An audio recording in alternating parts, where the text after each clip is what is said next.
popular question in my Discord is, how do I become a successful freelancer? Let's look at 3 key ways today. First, how do you find work? And how do we make sure that the work we find is great work for us? Third, how do I set up a project so that it will be successful? All today on Success in RPGs. To be a successful freelancer, we need work. Being a freelancer means working for other folks.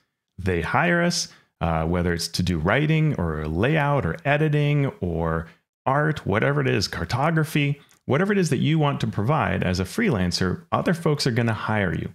So that means we need to be in a place where we can get work, and really where we can find out about work as well. So these are the 2 keys. People creating projects are going to hear about us, and we are going to hear about projects that are happening. So that sounds easy, but how do we go about actually doing that? So we're going to create work.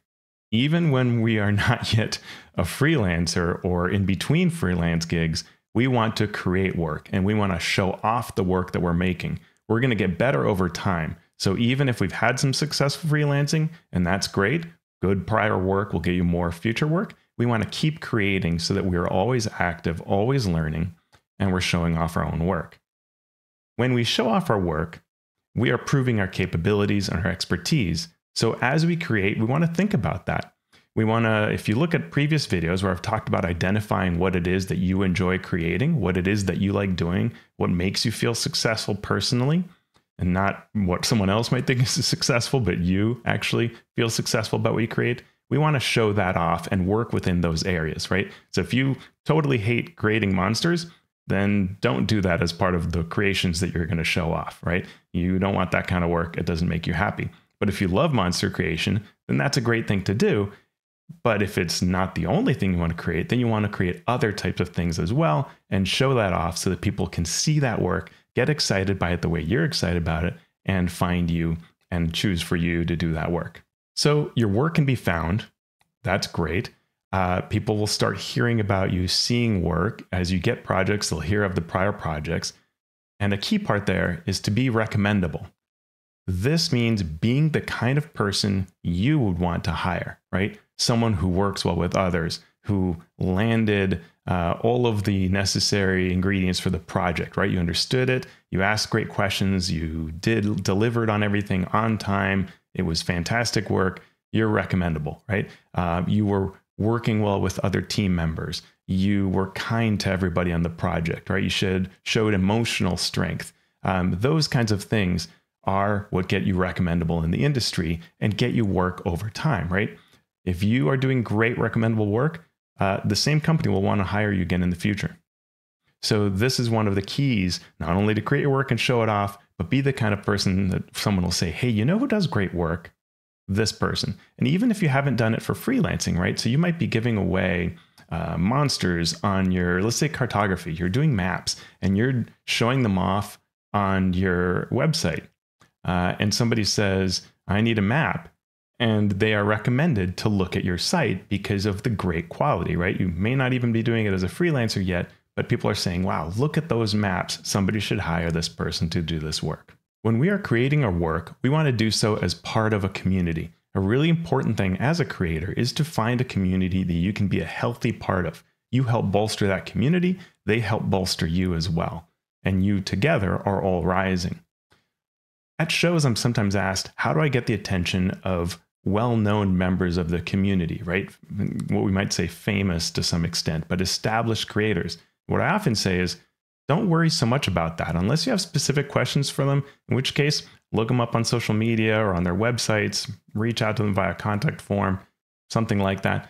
But don't chase that. What you should do is instead find other people that are in your similar situation, that are your kind of creator, where you happen to be in the industry now.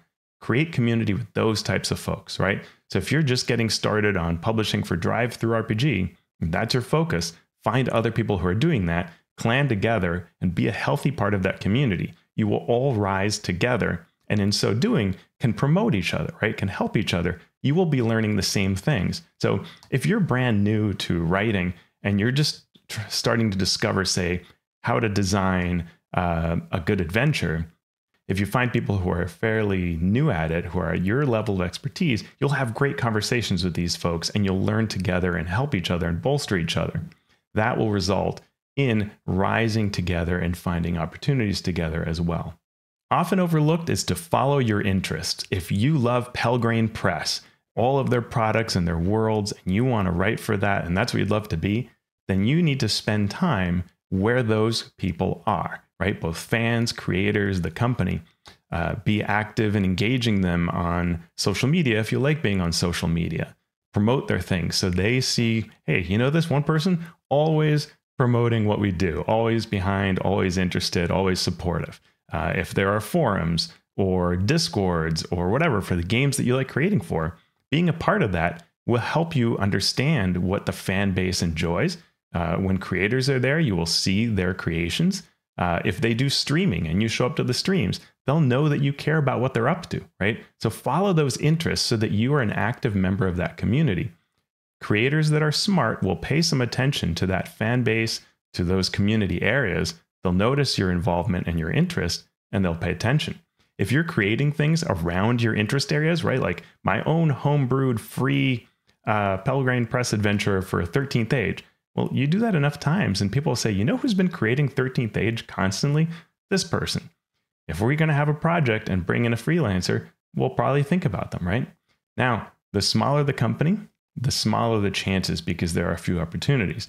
I used Pelgrane Press because I like a lot of the work they do.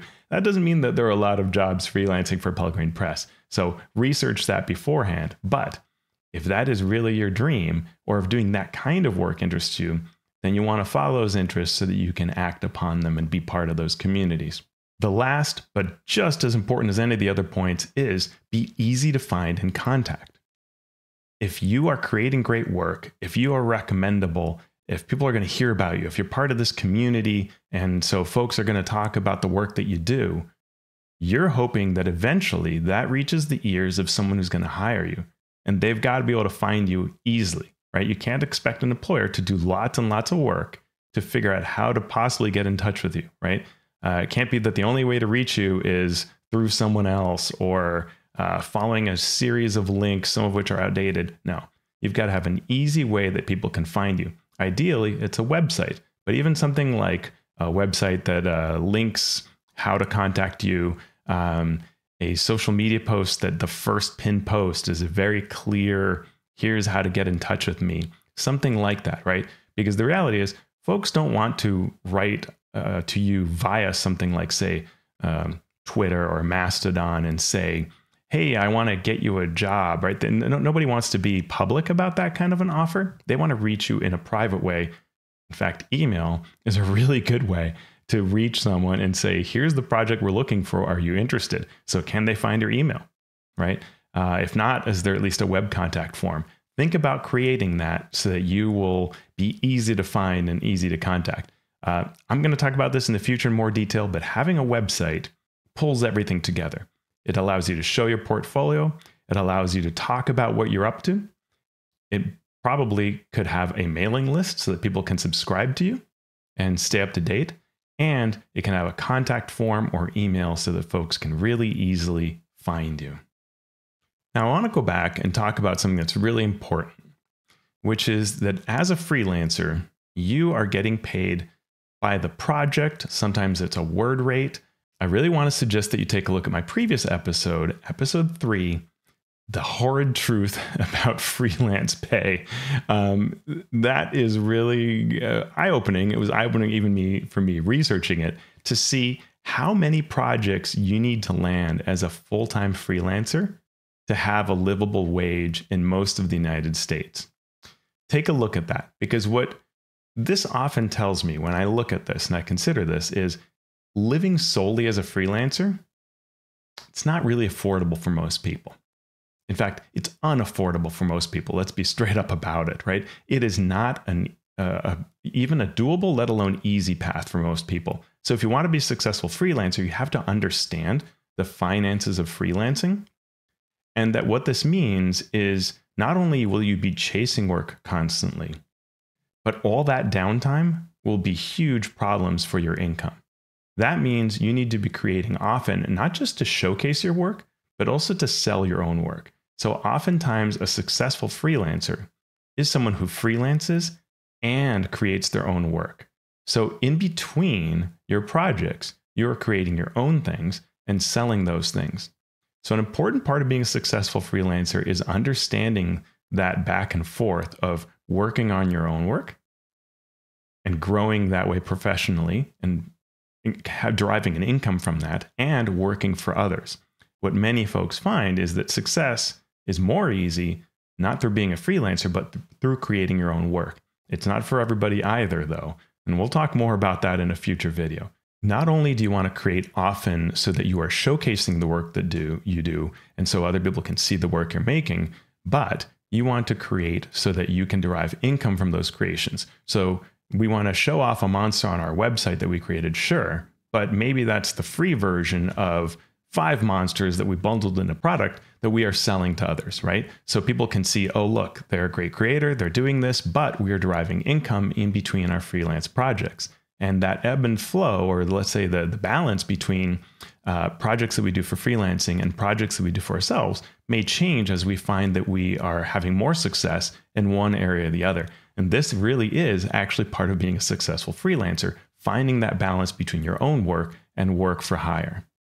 Okay, so first step was finding work. We can't be a freelancer if we're not finding work periodically, ideally often. But step 2, just as important, is knowing whether the projects we're going to take on, are those good projects, right? Is this good work that's coming my way? Will I be a successful freelancer by taking on this freelance work, right? A project that's low pay, no one's going to see it. It's going to be frustrating. It's going to lock up all our time. That's not a good project at all. Some projects are far better than others in terms of both the future work we can get, our emotional happiness, really all of these constraints that we're looking for, right? So we need to understand our own goals and our criteria for evaluating good work. Your goals may vary, but I'd like to suggest a couple worth looking at. First, fair pay. Again, see my video on the horrid truth behind freelance pay, but you want to get paid fairly. That means something that you can live off of both now and in the future, right? Fair pay means you can eventually get to a point in your freelance earnings where you can pay for your kids' college, be a contributing part of your household, that you will be able to put money away for retirement, that you will be able to cover all your healthcare costs going on into when you get to very old ages. That is hard to attain through freelancing, as you can see in that video, but the closer we are to fair pay, the more that freelance opportunity will make sense. Great teams are hard to find, but the more that we are working with fantastic groups, right, where everybody's excited by what they're creating, they're communicating clearly, what other people are contributing enhances your work and makes it super fun. There's great communication back and forth. All of that creates a great project to be on and makes that freelancing experience particularly worthwhile. When you're working with great people, you also maintain great contacts for the future, right? You meet that layout artist that made all of your work look amazing. And in the future, if you need a layout artist, you know who to talk to. You worked with an editor that taught you great things about how to refine your words.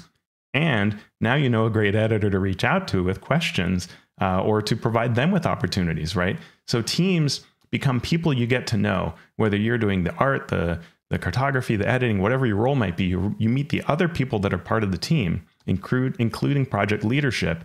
You are interacting with them, getting to know them, making awesome contacts, being part of a fun project, and all of that pays off into the future. Tying into the concept of having a great team and also relating to contracts, which we'll talk about in a little bit, you may want to check out the Code of Conduct for RPG projects. This is something I wrote with the help of others to be something that you can put in your RPG projects, whether you are a freelancer on a project or directing a project, to create a safe and positive work environment. You'll find in there a suggested code of conduct, both at a granular level and a much higher level, suggestions on how you can introduce the code to a project, ideas on how to use the code of conduct on your project, and you have permission to change or even redistribute the whole document as long as you provide credit, and it remains free. It's also available in Spanish. So find this on DriveThruRPG by searching for Code of Conduct, and you will find also a link in the show notes below. So you can use this on your next project or suggest that the product leadership use it on your project. And on a great project, you're learning valuable skills, right? These are skills that are going to contribute to your future growth. You are getting better at what you're doing when you take on a great project, right? If a project is only exercising the muscles you already have, then yeah, you got work, but you didn't really learn anything that gets you towards the next level where you can do even bigger work for even bigger companies and create bigger type, more successful projects, right? So the more valuable the skills are that you're going to acquire in a given project, the better that project will be for you. Related to that, you want to choose projects that build up an awesome portfolio. This means projects that not only you think other people would be proud of, but you're proud of. You want to talk about them. You want to share the details. You want to proudly say, yeah, I was part of that project. It was a great project, right? So one of the things that two of my friends and I are really happy about is the work we did on Vault of the Dracolich, a project for Wizards of the Coast. That was a really neat project. We had so much fun working together on it, and we developed friendships and work relationships off of it that has lasted on years, right? Then we went and built Forge of Foes, which is over one of my shoulders. That one. Yeah. But, so that's really awesome. When you have something that you're so proud of working on that you want to keep on talking about it years and years later, that's awesome. Try to find those kinds of projects that you're going to feel really good talking about for years to come. This may not be important to everybody, but it sure is important to me, and that's contributing to the hobby, right? What I create, does it at all make people's games better? Does it make the hobby healthier? Is it making people's games more fun, right? Anybody can create an adventure that people play and go, yeah, I spent some time there. But an adventure that helps you say, think about who your character is, or explore an environment in a way that you've never explored it before. Something that unearths new ground, right? A map that is so useful that people love to use that map over and over again in other adventures, right? That's really cool. You made a map that's so useful, people pull it out of the adventure and use it for all their other similar, that is my forest map, the map that this person created, right? That is neat. So how can you contribute to the hobby? How can you leave something lasting, something useful, something that betters the hobby? It's like the idea of leaving it better than you found it, right? Ideally, what you're creating is contributing and making for this better hobby out there.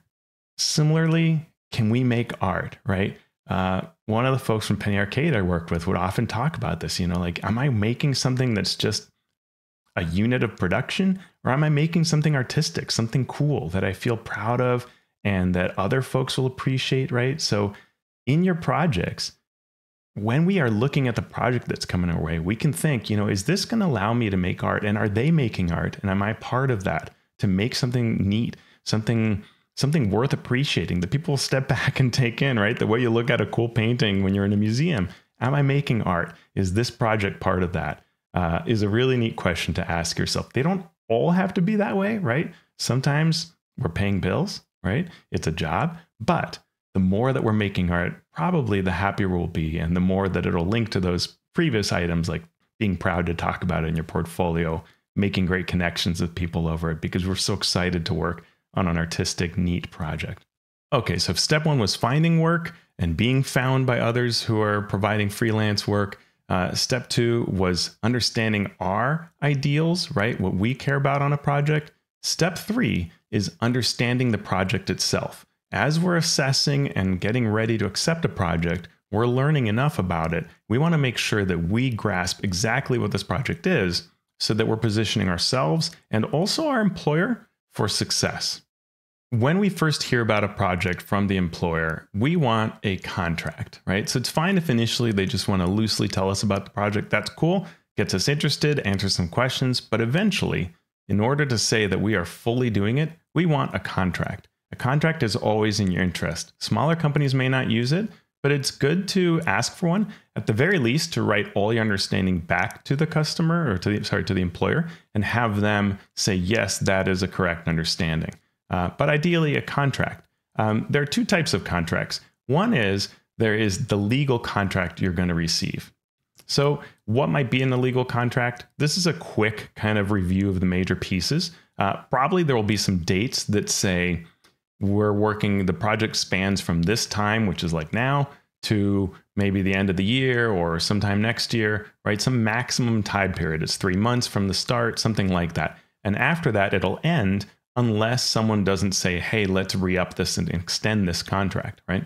It'll also likely have some clause for termination. If they don't like the work you're doing, that they could say, okay, we're giving you 2 weeks notice or some amount of time, and then we're going to end this contract and we don't want any further work. Could also be after phases of work, right? They might say, we don't really like how the outline's going on. We're going to pay you for the outline, and then the project will end. And that's the part you want to really look for, is if they can terminate, what's that mean for your pay, right? So you want to get paid for the work that you've done. If there's somehow a misunderstanding, you turn it in, and they don't like the first draft, so be it, but they need to pay you for that first draft because you did that work, right? Unless your work didn't hit quality standards, we'll talk about that later. So look for that. If there is termination, make sure that you're getting paid for the work that you do prior to that termination. Sometimes you also have the ability to terminate the project yourself. If you don't like how things are going, usually you can do that and say, hey, this project's not going great. I'm giving you everything I have and I can back away. It's harder to do that as a freelancer because you're maybe leaving them hanging, especially if it is something that isn't agreeable, right? Like they think they're giving you great work. You didn't like the work. You're backing off. That can be bad for you in your career. So think about it carefully before you do it. Make sure it really makes sense and you're being reasonable if you're going to do something like that. The work will almost always be, when you're freelancing, work for hire. They're hiring you to do that work.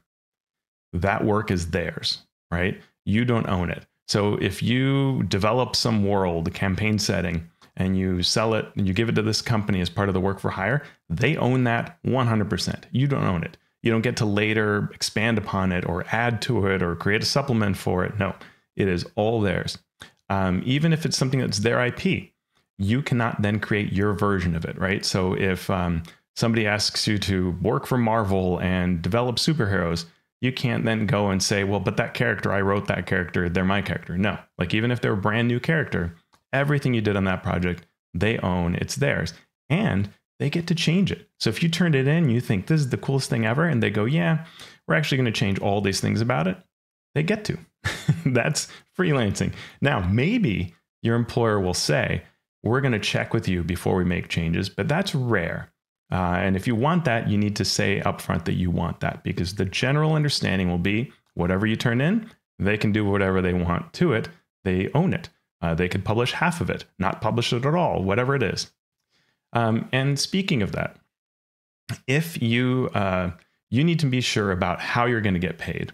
So the contract should stipulate this or some other understanding of when you get paid and how, right? So maybe it's phases of work, maybe it's first draft, whatever it might be. Maybe it's all at the end, but you want to make sure that when you're getting paid, it will be based on you having done the work, not on anything else, right? So it's not based on selling 5,000 copies or when we publish, right? Because somebody may hire you to do some work and they may decide not to publish it. You still need to get paid. So make sure that it's always very clear how you get paid and under what conditions, and that those conditions are totally agreeable to you. A contract will also have some information about liability, usually, where it says that, and this tends to be not as important in our field of work because we're not like touching engine equipment or something like that we could really break that carries a large price tag. But if you somehow were, allowed into their database systems or their file share mechanism and you were to delete everything, there might be some liability there. So look through that, make sure that it all makes sense, and act accordingly. I mean, always act in good faith, right? Quality standards. They may have some quality checks, right? It might be that they have you turn in an outline and they okay it. Then turn in a rough draft and they okay it. And then you turn in the final, right? You should be paid for any work that you do when that work is done for that amount of work. And if they say this doesn't meet our quality standards, we're going to end the project, you should still get paid for the effort you did, which may be some portion of everything because you haven't done the whole full work. So make sure that that's clear. If there are any quality standards, it's good to have that in place. I, as a freelancer, like to have kind of checkoffs. Here's the outline. Does this make sense, right? That also helps establish that folks have signed off on things and said, yeah, this is great. This is good. then they're not going to get to the end and say somehow you didn't do great work, right? Because they've already okayed it at various stages of everything. Almost always a contract is going to say that your work needs to be original, right? You can't take something you did for somebody else, can't take someone else's work, can't take something that's from your own product from some other time that you have the right to do with because you are writing original work for this customer. Similarly, IPs and trademarks that are theirs, their intellectual property, their trademarks, they own that, you don't. You're touching it, working with it does not give you anything for the future to be able to use it. They own it, right? You can't work for Disney and suddenly like own Star Wars and the right to do it. No, you did a work for hire. You can never do it again unless they hire you again. And that's the way it works. Also for contracts, subcontracting is usually prohibited, right? They're hiring you to do the work. You can't hire someone else to do your work secretly or even overtly. If you need to do that for some reason, like, I'm going to write this part, but for the combats, I'm going to hire somebody else as an adventure writer. Possible, but you'd need to work that out with them, and they probably won't like that because it introduces now some risk, some unknown quantities. Who's the person that you hire to do this? Well, they turn things in on time, right? So usually subcontracting is prohibited for good reasons. Dispute resolution. There may be some items here around if there was legal trouble, how does it get resolved? It's in the state of blah, usually where the legal courts would be based. Truth is, as a freelancer, we sort of can't do much about this. You just have to accept whatever, because to go to court over something was usually going to involve costs that are way beyond what you're getting paid on the project. So it doesn't make sense to go to court. I remember one time I had a discussion with Penny Arcade and they were, you're worried about this legal agreement part. And I said, look, I'm never suing you. Like if somehow we're in a disagreement, we're going to have to work it out, or I'm going to have to just deal, because there's no way I'm going to have a legal dispute with you. And they kind of laugh, but it's true, right? It's like, I'm the little guy, I have no power. And fortunately, everything has always been awesome. But if it weren't, I would just go okay and walk away, because you just can't. So don't worry about that too much. As long as the terms are good, don't worry about the idea that somehow you're going to go to court. You're not going to court. You can't afford to. And the last thing is then you sign it and date it. And that's what says that both groups have signed it. Technically, for a contract to be good, you sign it, they sign it, and everybody has a signed copy of that. And that is a good agreement. And you should want that. You should want a good contract that everybody signed together. But at the very least, clear understanding of all of these items, right? If there's anything that's a question here, you want to make sure that it is laid out. Your better projects will provide this for you. But it's possible that somebody would show you a non-disclosure agreement or NDA. That's fine, right? That's 100%. You can see my video on NDAs where they're saying, hey, during the duration of this project, you can't talk about this. That's totally fine and normal, no problem at all, right? And that probably will be a separate contract. Far, far less likely is that someone will give you a non-compete agreement. This you should almost always say no to. This is the idea that somehow because you're doing such great work for them, you can't possibly go off and do something like this on your own or for somebody else that may be a competitor to them. In our industry, that's just not the way it works. There's no way that you could say only work with, I'm going to just randomly pick a company, Cold Press, and never work for anybody else. Like there just isn't enough work to do that. You have to be able to work for Cold Press and to work for, Wizards of the Coast, and to work for small companies and any number, that's just the way it is. So don't really, I'd say never accept a non-compete. Could there possibly be some situation? Sure, but your default should be you're never going to accept a non-compete in this industry as a freelancer. If you like success in RPGs, I hope that you'll consider joining our Patreon community. There, you can be part of our Discord community. We discuss the latest happenings in the industry. We share each other's work and progress. We analyze what is taking place in the hobby and look at the latest products and events. I hope also that you'll come join me on alphastream.org, join the mailing list. You get a free product for joining, and you can see all that I've been creating lately. Thanks so much for supporting my work. Oh, one last thing that's worth mentioning, and that is the rights to your work reverting back to you. There are a few cases where someone may offer this to you, which means that for some period of time, the work that you create, it is the company, right? The company that hired you, they own that. But then at a later date, you can get those rights back, and now you can do whatever you want with it. That's a really cool way to work. And it can be a way that you might accept lower pay in exchange for that, because you do this work, it gets out there, people use it, but then later you get to own it. It's especially useful for art. Like I think it's actually a great way for people to buy art.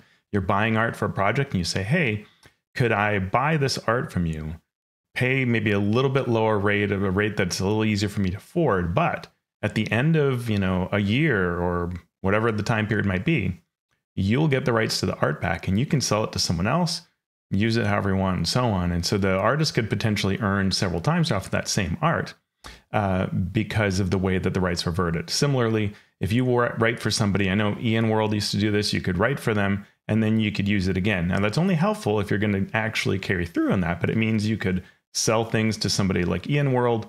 Sometime later, you get the rights, you get to then sell that in your own way. And that can be a neat way to work. It's not typical. So if you want that, if it's something that you need, make sure to discuss that and get that in writing so you know exactly when the rights revert. Anything that involves a calendar like this, make sure to create a calendar entry on whatever your calendar of choice is. Nail that down so that you know on that date, an alarm pops up, a little notification says, ba-bam, you've got the rights to this thing, it's back. Or your contract has terminated, or your NDA ended and you can now talk about this. Whatever those things are that are date-based like that, just add a calendar entry so that you can get it. Now, I know I harped on pay a fair amount because it is really important, but another consideration around pay is those calendar entries, right? If you're getting paid on a schedule, like first of every month, you tell me how much you've written, do that. Make sure to add that so that you invoice on time. If you're getting paid when it's based on phases, then when you do that work, that phase is complete. Make sure that you send off your invoices. It's very normal to expect about 2 weeks to a month to get paid. Longer than that is not cool. And so even if it's been more than, say, 3 weeks, I will go ahead and start writing to them. So again, that can be a calendar entry where you say, 3 weeks from now, I'm going to add a calendar entry. It's going to notify me to check whether I've been paid or not. Keep somewhere a spreadsheet, whatever it is, that you track all of your income for the year. You're going to need that for taxes as a freelancer. We haven't touched on that, but probably a successful part of freelancing is understanding taxes. That would be a separate video. But you do definitely need to track all of your sources of income. And so again, you want to do that and say, I did this work, I'm expecting this much. Then when you get paid, I sent the invoice on, or when you invoice, you say, I invoiced on this date, I got paid on this date. The date you get paid is very important because of the calendar year. You need to know that you got paid in the calendar year for that work, unless you're doing something else with a tax attorney. I am not a tax accountant or anything like that. So check with them, look it up, but just make sure you're getting paid on a good schedule. So we're still in step 3, which is all about making sure we understand the project. And now let's get out of the contract work and into actually the project itself, the part we probably really care about. The contract's important. You got to get that down. But once that's hopefully simple, clear, out of the way, let's start with, what are we creating? And this sounds silly, but I've had projects where someone said to write an outline, and I didn't really understand the project, but they were being careful about it, even with big companies where they would say, oh yeah, we can't quite tell you what this project's about. But I have to go back and say, I don't know what I'm creating or what I'm doing, and I can't do a good job unless you tell me more. Oh, okay, you're on an NDA, sure. Here's what's going on. Oh, it's completely different than what I thought, right? So I have learned over time to ask more questions than I think are even needed, so I know exactly what I'm supposed to create, what the project is like, what the vision is beyond just my piece, right? I certainly need to understand my piece and the expectations for my piece, but I need to know the larger projects. I know how it intersects with everything else, right? When you're writing a part of an adventure, say you're writing the first part of a trilogy, right? You want to connect with the person who's writing the second part and understand the vision for the overall arc, for example. Or if you're editing something, but there are going to be other editors, there may be some discussions you want to have to be on the same page, right?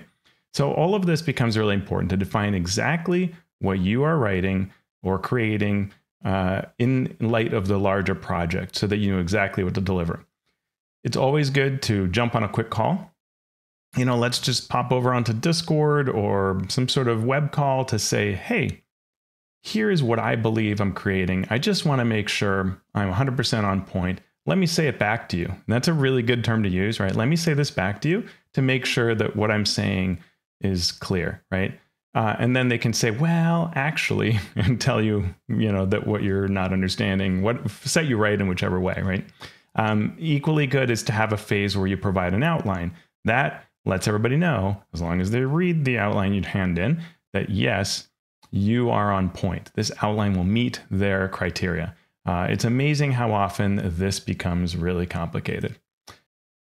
Similarly, what are my roles and responsibilities? I want that to be really clear, right? If I think that I am writing this part of the project and then another part, but that's not what they think, that's really important to straighten out, right? So you want to know exactly what your roles or responsibilities are, again, to go back and say, here is what I'm understanding my role is on this project, right? Editors need to know that, right? Are you expected to do certain types of editing, but not others? All of it, is that clear? You want to straighten that out. Layout. Am I responsible for the cover, right? There are all kinds of questions that can come up that you want to understand. And really tying into this is the project team, right? So I'm doing this part, then I'm going to hand it off. Someone else should be there to do that. Do I need to talk to them, right? If I am doing layout, is there a chance that there will be some changes and I need to talk to people to know when those changes are coming? Hopefully not, but maybe better yes than not understanding that at all and being surprised by it. With this comes the timeline, right? So I am doing a piece of work out of this overall project. I am part of the team. I am part of the overall timeline. Understanding that timeline is really helpful, right? So when I worked on the Acquisitions Incorporated book, it was really interesting to know that there were hard dates around things like European distribution. It's like, okay, wow, yeah. Like ships have to be on boats, right? Like that's pretty severe. If you're working for a much smaller group that's maybe going to kickstart something, well, maybe a lot looser, right? Hopefully not, because it's nice to have tight deadlines, but it's good to understand what their timing is like. Oh, you've got through the end of the year? Okay, as long as I know what I'm doing and that's when I'm ending, that's good. And that brings up a related point around timeline, which is you need to know when the project is expected to finish so that you can book your next project to start after that, right? If you're a freelancer that's going to be doing a lot of freelance work to make a living, then you need to know when that ends, I'm starting my next thing, even if it's your own thing, right? So maybe this project ends, I'm not going to be freelancing yet, or I don't have a project yet, so I will work on my own project, and that's the timing that I'm working with. Particularly if you're an adventure writer, it's important to know whether there are playtests involved. But also if you're working on design of like subsystems, RPGs, monsters, different rule sets like that someone might need to playtest, and maybe that somebody's you. Both can be interesting, right? So one thing is it's very clean if there are no playtests as part of it, right? You can decide what to playtest, which you should.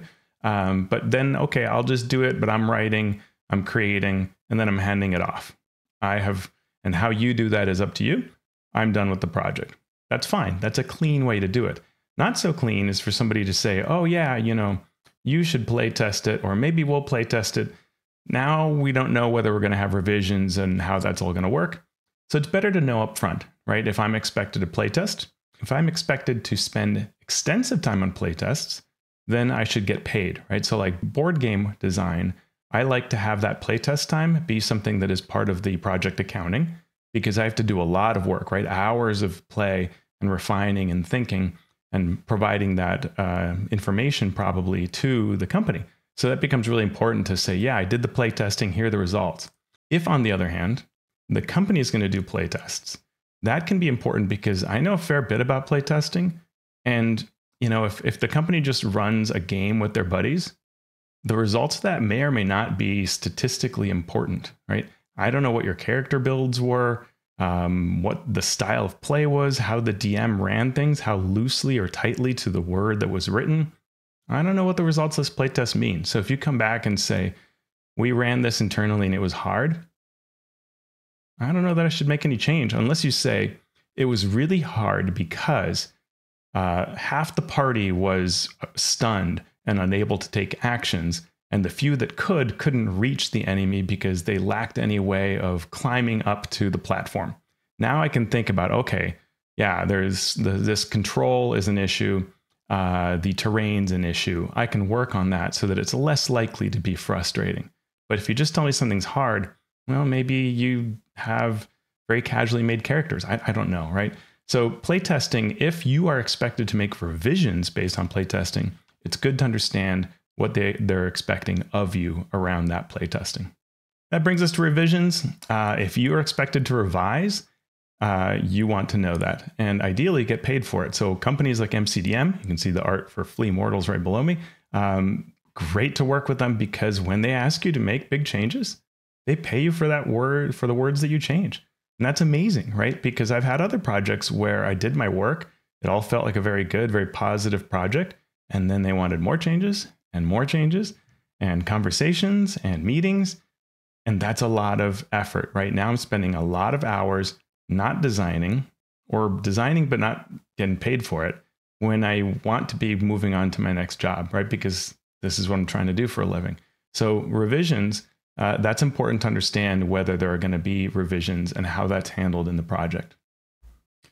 Early on in a project, after we've agreed to the project and we get started, I like to ask whether they have templates and guides. It's not the end of the world. You know, I can just provide something in a Google Doc or a Word doc or whatever it is, but it's nice to know if there are some templates, right? Particular headings that they want to use, spacing and format that they want, rules like D&D. If you look at D&D 5th edition, they have very interesting rules about things like when you use bullets near a heading and what kind of text can go before another type of text. So you want to know those styles and have a style guide. MCDM, for example, provides you with a style guide for any project. Really useful. They often also provide you project guidance of like, hey, for the monsters we're designing in this document, here's our approach. Here are the roles of monsters. Here's how this works, right? That's really useful. It's great. But it's also good to ask because it may be that they say, you know, we don't, but we can give you one. Let me do that. And that helps greatly. And lastly, it's good to understand whether there's anything that'll involve costs on your end, right? So if you're a digital artist and somebody's asking you to provide some formats that are going to require that you purchase software, right? You're doing layout and it needs to be in a piece of software that you don't own. Well, those are costs, right? So knowing that upfront, anything that could have a cost impact so that you know whether that can be reimbursed, right? Or if that's a cost you need to eat. And then you need to factor that into the overall pay rate because this is an impact. And none of these things are deal breakers or necessarily red flags, right? Any one of these could be something that really, honestly, a company that's just moving very quickly in our hobby, in our industry, they may just not have thought about it, right? Oh yeah, we really should have a template that you write to, or yeah, we should have told you how we pay and on what the schedule is. Those aren't necessarily red flags. They're red flags if when you ask, you are mistreated as a response, or if they can never come through with an answer, then those start to be red flags, right? And you've got to make your decision as to how many of those you're willing to work with. And at one point you say, hey, listen, before I begin work, I need to have this clarity, right? You don't want to be tough, but you want to explain it in terms of, I'm trying to do a great job for you. And, you know, I really want to do a great job on this project. If you could help me understand this, it'll greatly help me, right? I just want to understand whether I'm expected to do revisions as part of the work and as part of the pay so that I can agree to do this project or not, right? That's fair. At the end of the day, you can walk from a project that doesn't fit your goals and that doesn't meet all of these requirements for sort of typical industry clarity. And I should say there's a lot of non-clarity in the industry, but we're all trying to move away from that. And as you tend to succeed as a freelancer, you avoid the projects where these things happen. And with all these questions, one of the things we're trying to assess is the level of effort, right? The amount of time you're going to spend on the project, how hard a project it will be, not because it's creatively hard, but just where there is friction, right? You have to have meetings every week, but we don't know why. And maybe in those meetings, things will change and the project will need to be redone. Those kinds of situations really make it hard on the freelancer. So you want to avoid them, right? You want to be in a position where you know exactly what you want to do. Everything's fair, everything's clear, and you can just get to work, do a great creative job, hand that in and get paid, right? And that sounds simple, but it really, at the end of the day, that's what it is. A great project is awesome creativity. And then we all say thank you and money flows to a bank account. And then we go on to the next project, right? And then we can hopefully get together and hang out at some gathering at a convention and talk about what a great project that was. The opposite, well, that's no good for anybody, right? Neither for the employer nor for you. If they're paying you a rate that you don't want and they are creating a lot of extra work for you, so it's really high effort, you're not going to be happy and you're not going to sing that company's praises, and you're not wanting to go see them at the convention. You're going to feel like you need to hide from them because you don't like the thought of that project, right? Neither they nor you should want that. So it's okay for you to walk away from a project that isn't any good. Now, there's one last thing I want to say in this first video, and that is it's really important when choosing a project to ask yourself this question. If this project falls apart, I get paid, right? Like that should be part of it. I'm going to get paid, but this project will never see the light of day and I can never talk about it. Will I be okay with that? It's a tough one, but it's a good question to ask yourself. So I hope this has been helpful, hearing these 3 points on how to be successful at freelancing. Finding and being found, so you're in the right place to hear about opportunities and people know the work that you're doing. Recognizing good work, knowing whether a project is one that you want to be on or not, that it meets your goals and your needs, and it has the foundations of a good project that you want to be a part of. And then understanding the project, what's requested of you, knowing what the roles and responsibilities are like on the project, understanding what you're creating, when, how you're going to get paid, all of those project particulars, so you feel really great about being on this project and you're poised for success on that project. Next time, we'll look specifically at the project itself and the way that you can approach projects to be a successful freelancer. All next time on Success in RPGs.